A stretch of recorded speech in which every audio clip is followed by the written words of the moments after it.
Donald Trump প্রশাসন বাংলাদেশের রপ্তানি পণ্যে ৩৭% শুল্ক আরোপের পর সরকার কী ধরনের পদক্ষেপ নিচ্ছে তা জানাতে আগামী ৪৮ ঘণ্টার মধ্যে যুক্তরাষ্ট্রকে দুটি চিঠি দেওয়া হবে বলে জানিয়েছেন প্রধান উপদেষ্টার প্রেস সচিব শফিকুল আলম। রোববার সচিবালয় অর্থ উপদেষ্টার দপ্তরে আয়োজিত উচ্চ পর্যায়ের একটি বিশেষ বৈঠক শেষে সাংবাদিকদের এই সকল তথ্য জানান প্রধান উপদেষ্টার প্রেস সচিব। বৈঠকের পর প্রেস সচিব সাংবাদিকদের বললেন, দুটি চিঠির একটি পাঠাবেন প্রধান উপদেষ্টা ড মোহাম্মদ ইউনুস। তিনি যুক্তরাষ্ট্রের প্রেসিডেন্ট ডোনাল্ড ট্রাম্পকে চিঠিটি দিয়েছেন। অপর চিঠিটি যুক্তরাষ্ট্রের বাণিজ্য প্রতিনিধির অফিসে পাঠাবেন বাণিজ্য উপদেষ্টা শেখ বশিরউদ্দিন।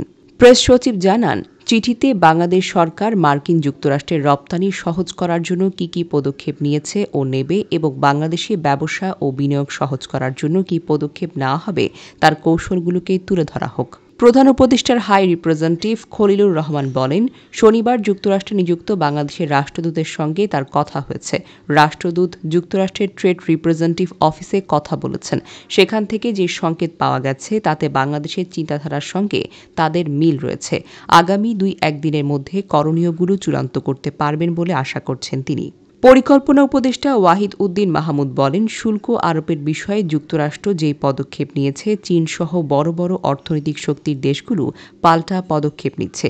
তিনি বলেন, বাংলাদেশের প্রধান রপ্তানি খাত তৈরি পোশাক যেন রক্ষা পায় সেই চেষ্টাই করা হবে। একই সঙ্গে অশুল্ক বাধা দূর, বাণিজ্য বাড়ানোর চেষ্টা করা হবে বলে জানিয়েছেন পরিকল্পনা উপদেষ্টা।